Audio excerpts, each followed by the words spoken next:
One of the things I really wanted to figure out was if there was any concern that the US government is putting so much money behind this narrative, funding overseas Uyghur groups millions of dollars and dedicating a lot of airtime towards it, and what this kind of effort usually means. We have a precedent for fake propaganda created to serve America's geopolitical interests, whether it be the weapons of mass destruction or fake incubator baby stories, and a host of other fake human rights abuses or false flag operations.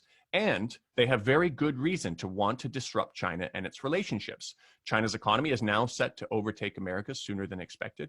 Resource-rich countries finally have a non-Western option for cooperative partnerships, China, and they're increasingly choosing that option, particularly in America's old stronghold of Latin America, countries who have suffered under the brutality of American government operations for a long time.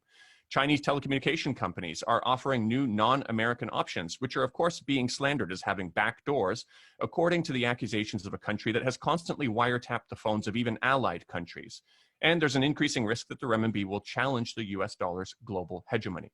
We can see that with the potential of the digital renminbi and many other international settlements now being done in renminbi, effectively circumventing American sanctions, which are designed to strangle governments and kill its people.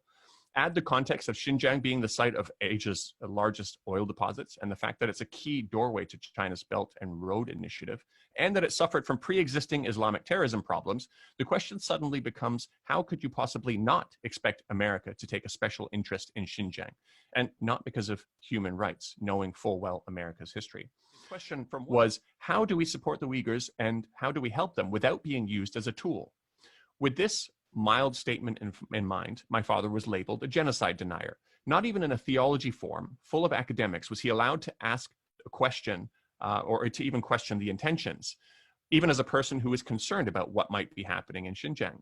Now, take that one step further. Imagine someone who actually is skeptical of the whole narrative and are seeing these massive red flags. There's no room for them in society to talk about it. Consent is being manufactured, scaring people into a specific narrative.